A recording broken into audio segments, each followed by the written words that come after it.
Masechet Betsa, Daf Kavzaïn.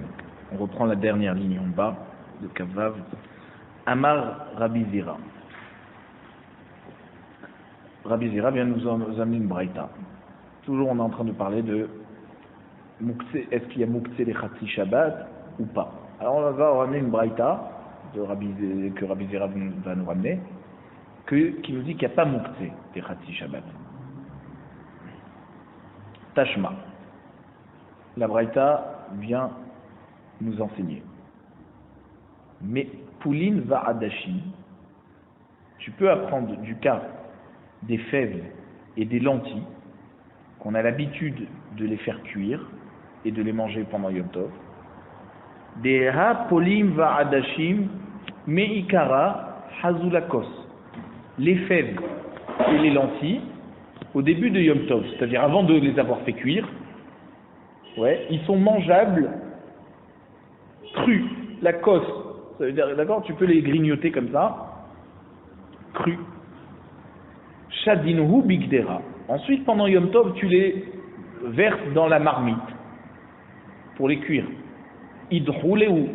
Au moment où ils sont bouillants dans la marmite en train de cuire, tu les as repoussés. Tu ne peux pas les manger pendant qu'ils sont en train de cuire. Cru tu peux, cuit tu peux. Mais quand ils sont en train de cuire, tu ne peux pas les manger. Ils sont brûlants. Gamar bishulaihu hazulehu. Leur cuisson est terminée et qu'ils ont refroidi, à nouveau ils sont mangeables. Donc tu vois que on ne dit pas, puisqu'au moment de leur cuisson, ils ont été repoussés, tu pouvais pas les manger, alors tu peux plus les manger pendant tout le reste de la fête. Donc tu vois qu'il n'y a pas ce concept de moukse, les khatsi Shabbat par exemple, ou les khatsi Yom Tov. C'est quoi moukse les khatsi Shabbat? C'est qu'à l'entrée de Shabbat, c'était mouta, pendant Shabbat. À un moment donné, il a été immangeable, donc interdit, tu les as repoussés, donc du moment où tu les repousses, ça devient moukse. Et ensuite, il redevient mangeable, et donc à nouveau tu peux les consommer, et donc ils sont plus mouxés. Là, tu vois que des fèves qui sont mangeables crus à l'entrée de Yom Tov, que pendant Yom Tov, tu les repousses au moment où tu es en train de les cuire, et qu'à la fin de la cuisson, ils ont refroidi, et à nouveau, et tu les désires. On n'a pas dit, puisqu'à un moment donné, ils ont été repoussés pendant le temps de la cuisson, ça va être repoussé jusqu'à la fin de Yom Tov, tu ne pourras pas les manger. Amarlé Abaye, Velita Amer. Abaye dit à Rabbi Zera, et d'après toi qui te dit qu'au moment où l'aliment est en train de cuire et qu'il est bouillant, c'est mouktsé. Ouais. Tikshelach Gderot Be'alma. Tu peux me demander, on peut te poser la question sur n'importe quel aliment pendant Shabbat que tu veux, qui est dans une marmite. Pourquoi? Deas dam stam Gderot Be'alma, Ben Hashmashod, Rotrot Hen. Ou les urta, achlinan minayu. Te dis-moi, n'importe quel plat que tu manges pendant Shabbat, d'après toi, il devrait être interdit. Pourquoi? Parce qu'à l'entrée de Shabbat, un plat que tu veux manger chaud pendant Shabbat, forcément, à l'entrée de Shabbat, il n'est pas chaud, il est bouillant. Donc à l'entrée de Shabbat, c'est comme si tu le repousses. Comment tu peux manger chaud alors pendant Shabbat, d'après toi? Du moment où l'entrée de Shabbat, c'est bouillant, alors tu vas me dire que quoi? Alors tout, c'est repoussé pour tout Shabbat?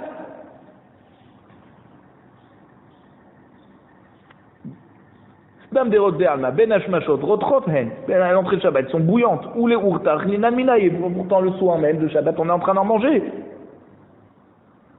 Pourquoi tu dis que c'est pas mouxé alors tout Shabbat?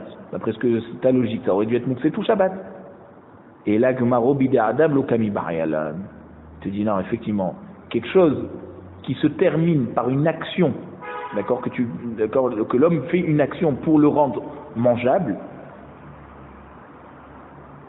Alors je ne me pose pas la question, c'est Vadaï.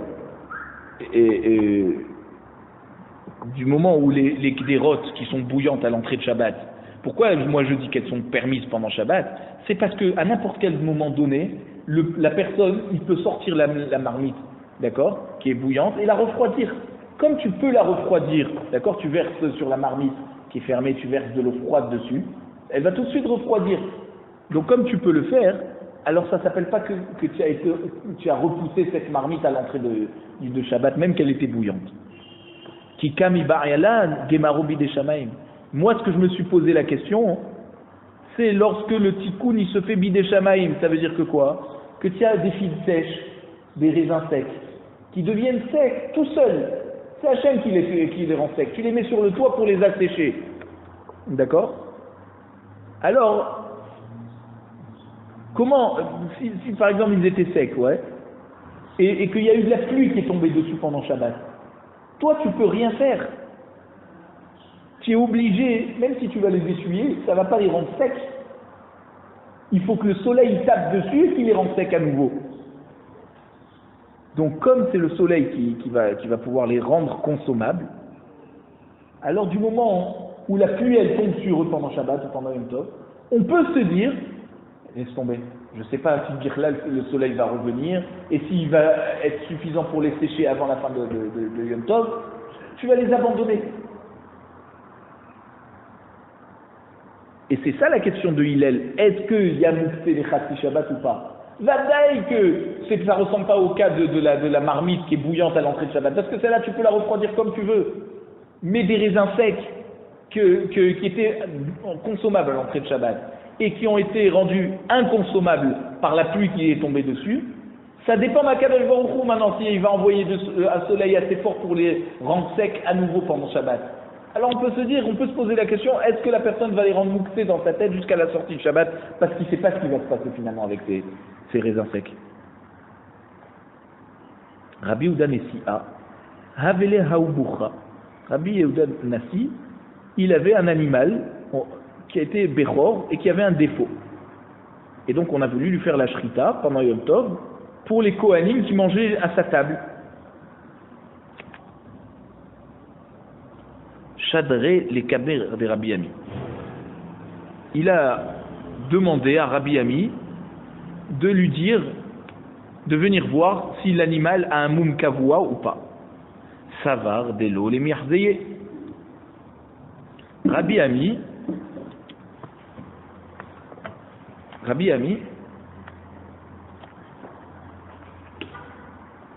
il a pensé qu'il n'avait pas le droit de le voir pendant Yom Tov.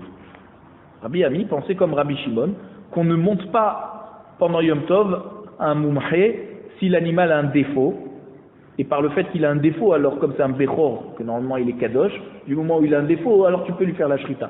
On ne monte pas un chacham pendant Yom Tov pour savoir si finalement cet animal est consommable ou pas pendant Yom Tov. Amarle Rabbi Zrika. Rabbi Zrika il dit à Rabbi Ami, Veitema Rabbi Irmia. Il y en a qui disent c'est Rabbi Irmia qui lui a dit. Il dit dis-moi, Rabbi Yehuda et Rabbi Shimon, Halacha ki Rabbi Yehuda. Pourquoi toi tu possèdes comme Rabbi Shimon? Dans cette même Mishnah, Rabbi Yehuda il est holek sur lui, il te dit on a le droit de montrer un chacham pendant Yom Tov.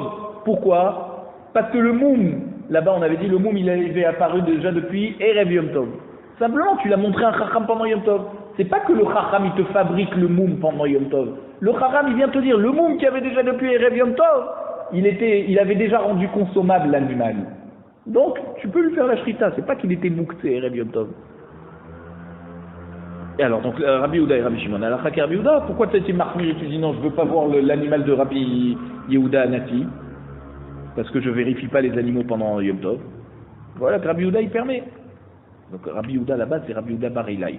Et le cas, c'est le cas de l'animal de Rabbi Yehuda Nati. Hadar Shadré. Alors, Rabbi Yehuda Nati, il a envoyé à nouveau les kamés de Rabbi Yitzhak Nafra. Il a envoyé l'animal pour montrer à Rabbi Yitzhak Nafra. Il dit peut-être lui il acceptera de me voir l'animal. Ça va, les élo le merzé. Lui aussi il n'a pas voulu le voir, l'animal. Amarlé Rabbi Irmi avait été Rabbi Zrika, Rabbi Yehuda vers Rabbi Shimon al Rabbi Yehuda.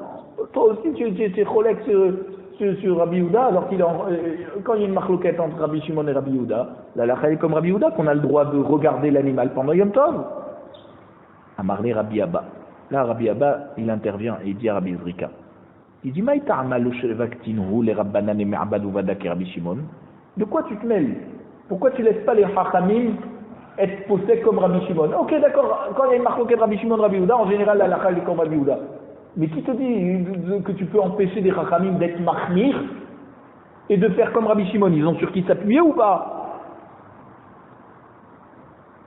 Amarle, ve'atma beyadach. Rabbi Zrika, il dit à Rabbi Abba, il lui répond, il dit, dis-moi, toi qui penses que la halakha elle est comme Rabbi Shimon, qu'on a le droit d'être mahmir, ma beyada, de qui tu tiens ça que la halakha elle est comme Rabbi Shimon et pas comme Rabbi Yehuda? Amarle, Ariama Rabbi Zira, halakha que Rabbi Shimon.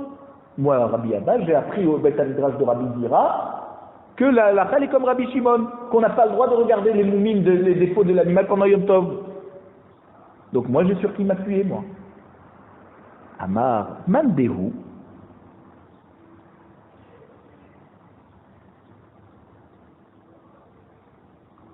qui sait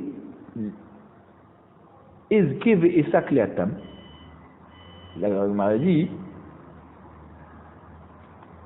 j'espère avoir le mérite de monter là-bas, ça veut dire de monter en Eretz Israël, dans l'endroit où Rabbi Zira il habitait. Et j'ai envie d'apprendre que la halakha est comme Rabbi Shimon depuis lui-même, pas depuis toi, comme son élève. Moi j'ai envie de l'entendre directement me dire que la halakha est comme Rabbi Shimon. Qui salik le atam. Donc un des élèves là-bas qui était là-bas, Mandéou, on ne sait pas qui c'est, mais un des élèves qui a entendu ce vicouar entre Rabbi Abba et Rabbi Zrika.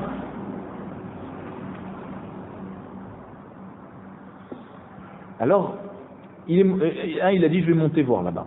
Kisalik Latan, il est arrivé en Eretz Israël. Ashkechel et Rabbi Zira, il a trouvé Rabbi Zira. Amarle, cet élève, il a dit à Rabbi Zira, Amar Mar halakha ke Rabbi Shimon, est-ce que monsieur, vous avez dit que la halakha, maître, vous avez dit que la halakha est comme Rabbi Shimon? Amarle, non. Moi, j'ai pas dit que la halakha est comme Rabbi Shimon. Ana mistabra amri. J'ai dit que la logique voudrait que Rabbi Shimon a raison. Mishum de katane bematnitim, parce qu'on enseignait dans la Mishnah, donc le daf d'avant qu'on a fait, daf kavav. Qu'est-ce qu'elle dit la Mishnah? Rabbi Shimon Omer, kol she'en mumoni karmi be'odium, en zemina mukhan. Rabbi Shimon il te dit, si le moum il n'est pas visible depuis Erev Yom Tov, et là-bas on avait expliqué qu'il n'avait pas été vérifié par un grave depuis Erev Yom Tov, en zemina mukhan. Alors ça ne s'appelle pas que c'est mouchan et que tu peux consommer pendant Yom Tov.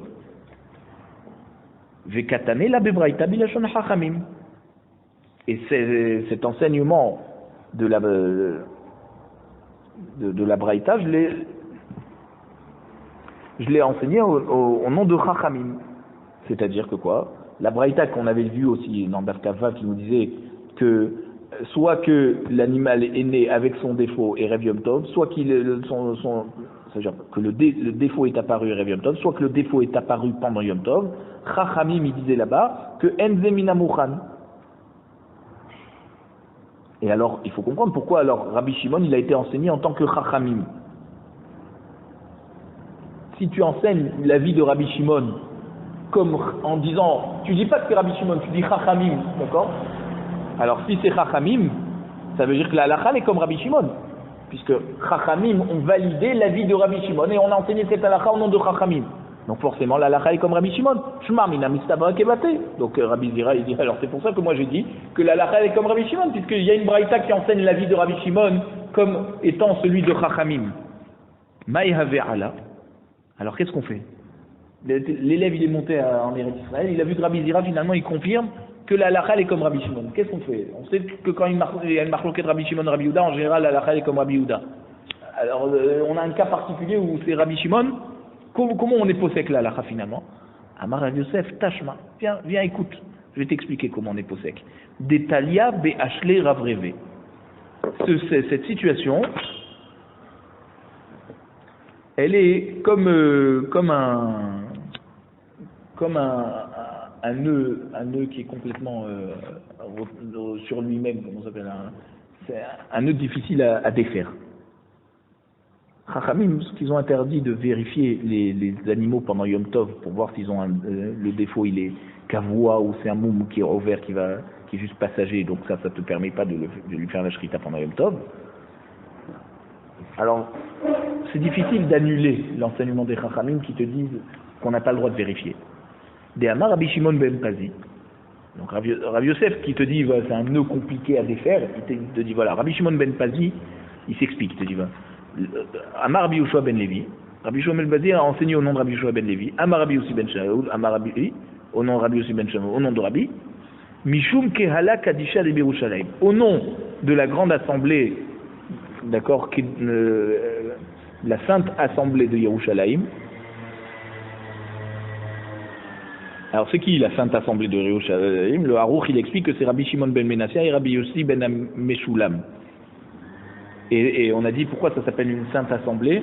Parce qu'ils divisaient leur journée en trois, un tiers d'études de la Torah, un tiers de prière et un tiers de travail. C'est pour ça comme ça qu'on a considéré une sainte assemblée.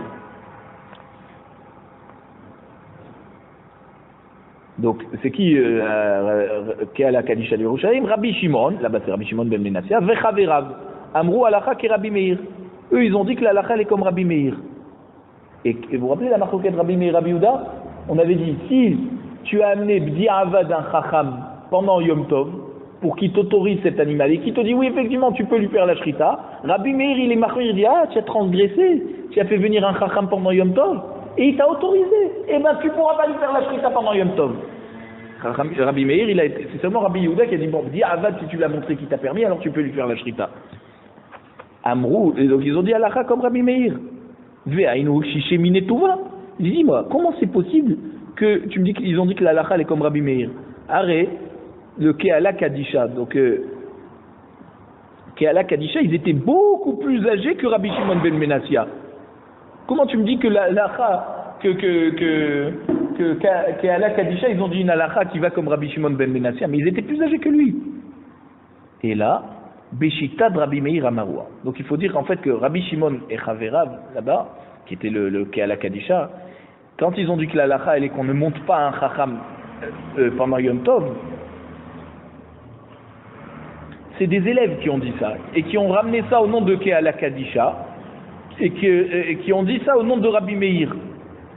Rabbi Meir était avant Kehala Kadisha.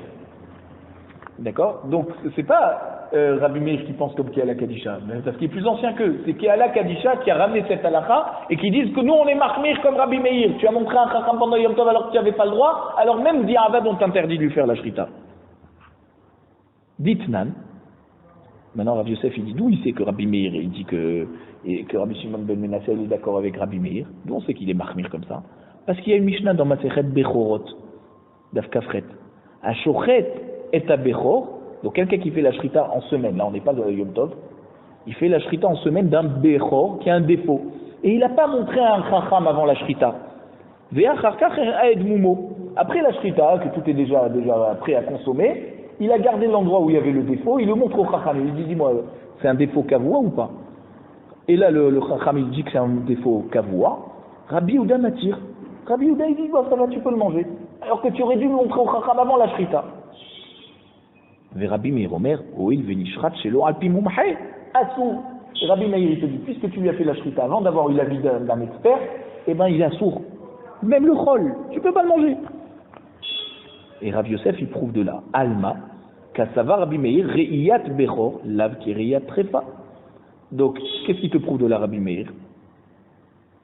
C'est que, Rabbi Yosef il te prouve que Rabbi Meir il pense que montrer un défaut d'accord, à un expert, c'est pas comme montrer est-ce que l'animal est taref ou pas. C'est-à-dire, quand tu fais une dika de Behemat Choulin, si elle est trefa ou pas, alors c'est pas aussi chamour que le montrer à un chacham si birla tu peux lui faire la shrita ou pas. Riyat Bechor Mehaïm. C'est du vivant de l'animal que tu as l'obligation de montrer au chacham. Toi tu viens, tu fais la shrita et à la fin tu viens lui montrer, c'est là où Rabbi Meir il est mahmir. Reyat trefa le'achar shrita. Maintenant, la trefa, pour pouvoir montrer s'il y a des poumons troués ou des choses comme ça qui rendent taref l'animal après la shrita, quand c'est qu'on peut le montrer à un expert? Seulement après la shrita. Donc, tu fais la shrita, après tu vérifies si elle est taref ou pas. Mais le Bechor, Chachamim, ils l'ont considéré particulièrement. Parce qu'ils ont dit, celui-là, il faut que tu le montres au Chacham de son vivant. C'est de là que Rabbi Shimon ben Menassia, il a appris que Re'iyat Trefa, pilou beyom tov. Que Re'iyat Trefa, quand on t'a permis de faire la shrita pour manger pendant Yom Tov, c'est Vadaï qu'on t'a autorisé ensuite à montrer au Chacham pour savoir si c'est taref ou pas. D'accord? Sinon, tu n'aurais pas autorisé Bichla de faire la shrita. Du moment qu'on t'a permis la shrita, alors vadaï qu'on te permet de montrer un chacham. Par contre, Riyad Bechor, mais Erev Yom Tov. Un aîné qui a un moum, eh ben, tu aurais dû me montrer Erev Yom Tov. Qu'est-ce que tu te réveilles pendant Yom Tov? Donc c'est pour ça que là, on a été mahmir qu'on ne monte pas un Bechor pendant Yom Tov. Et si tu as fait la shrita et que tu l'as montré, eh ben, tant pis, il te dira Bimir, tu ne pourras pas en consommer. C'est ça le Hachlé Ravrevé, les cordes qui sont fortes et qui sont complètement entremêlées.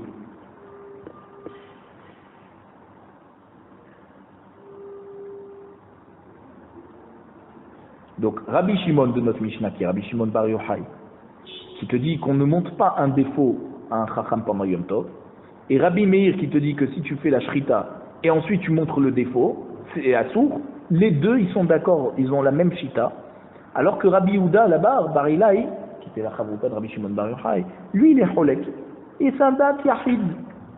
Donc tu vois qu'il y a 2 contre 1.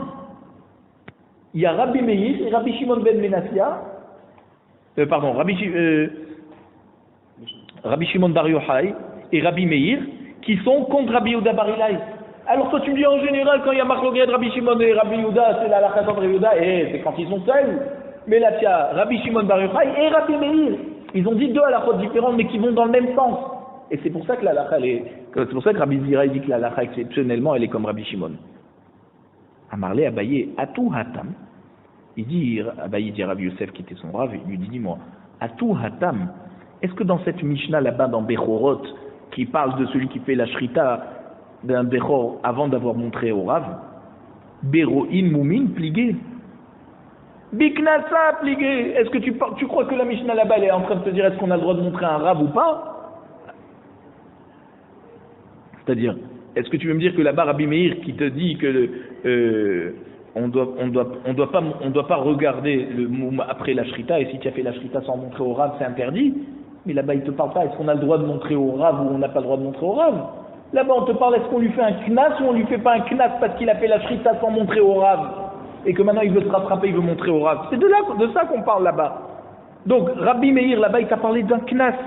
Est-ce qu'on sanctionne quelqu'un qui a transgressé la takana des chachamim et qui a fait la shrita du Bechor avant de l'avoir montré au chacham ou pas? Mais est-ce que c'est moutard de montrer un rave ou pas?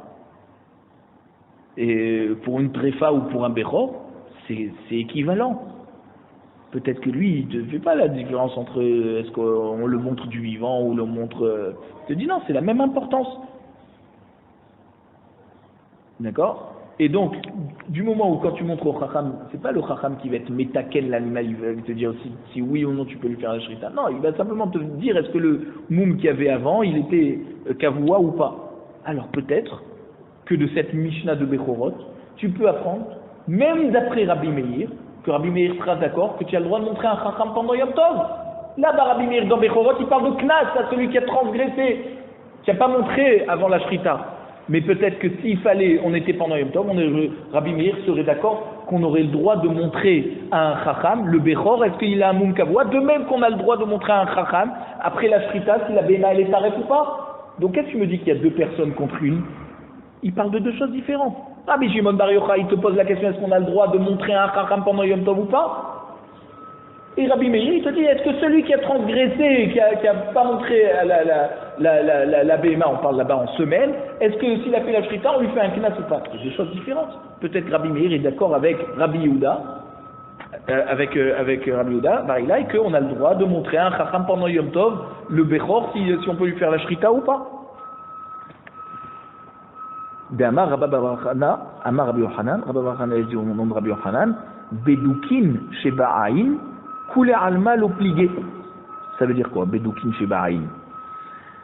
Quand tu regardes l'animal, quand le chacham il regarde l'animal après la shrita, et il regarde dans l'œil, qu'il a un problème dans l'œil, d'accord, sur la membrane il y a un problème, Koulé alma l'opligé des assours, soit Rabbi Meir, soit Rabbi Yehuda, ils sont pas en marloquette, tout le monde est d'accord que c'est assour.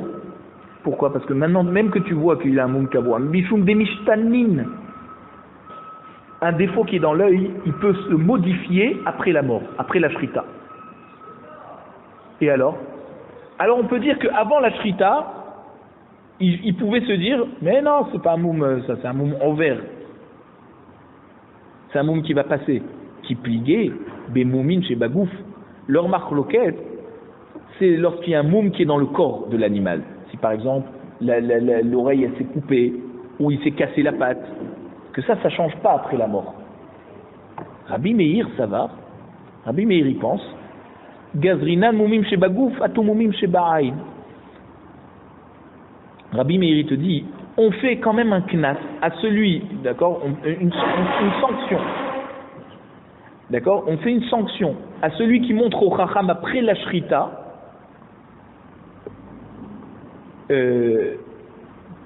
parce qu'on fait une xéra, que si tu montres au Chacham des défauts qui sont dans le corps, atou moumim chez Ba'aïn. Parce que peut-être, si tu lui montres les défauts qui sont dans le corps, il va se permettre de montrer au Chacham des moumim, des défauts qui sont dans l'œil, et que eux risquent de changer après la mort. Et Rabbi Yehuda Savar lo Gazrinan. Rabbi Yehuda Savar, il dit non, pourquoi faire un knas comme ça?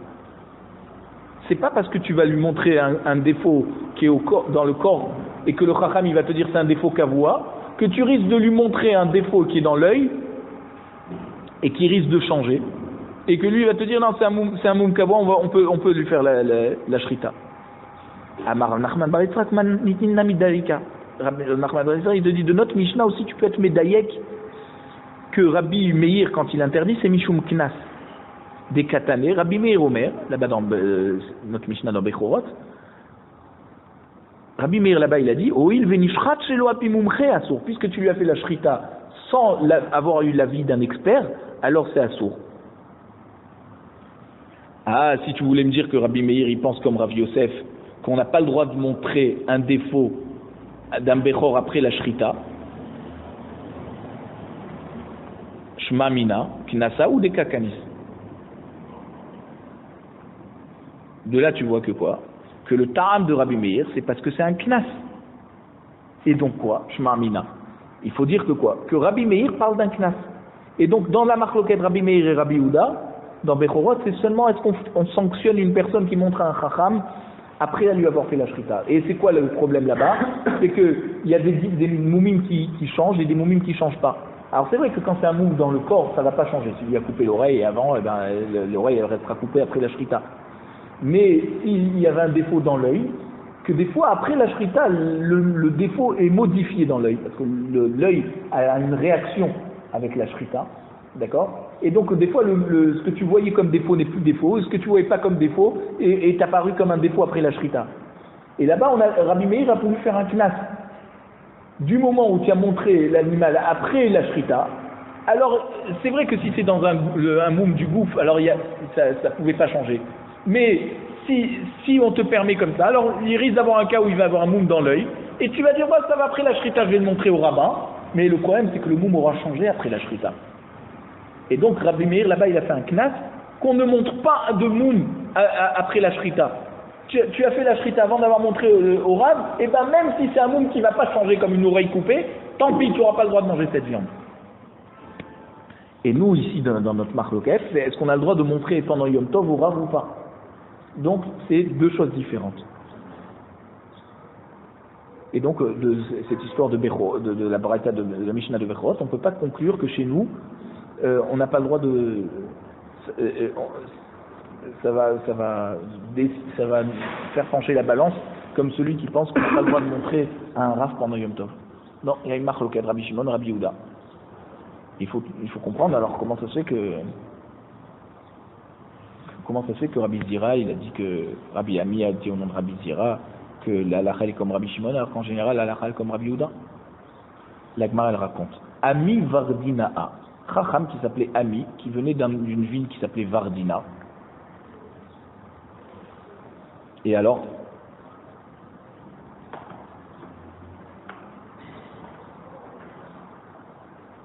et Rashi il explique que dans la Gemara, dans Eruvin d'Af même tête, les gens de Vardina c'était des gens radins. Chazé Bourra de Venetia Ava. Donc ce ami, il a vu un Bechor. D'accord? Lui, il était le responsable pour voir les défauts sur les animaux. Bébet Anassi, dans la maison du Nassi. Beyoma Tavalo Ava Chazé. Le jour de Yom Tov, il n'est pas venu pour voir s'il y a un défaut sur le Bechor. A tout va rouler les Rabbi Ami. Et c'est pour ça que ils sont venus se plaindre à Rabbi Ami. Comment celui-là, Ami Vardina, il n'est pas venu? Amaré ou Shapir Karavi, Delohadé.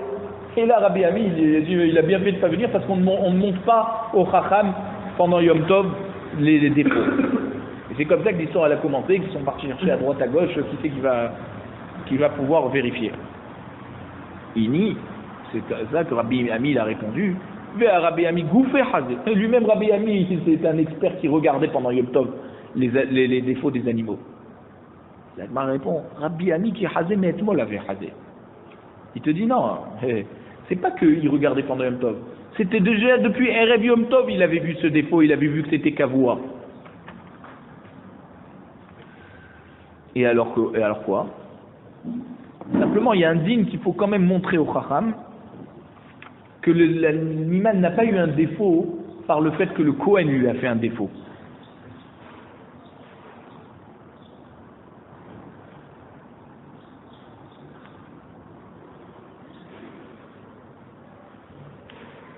Alors qu'est-ce qu'il lui disait?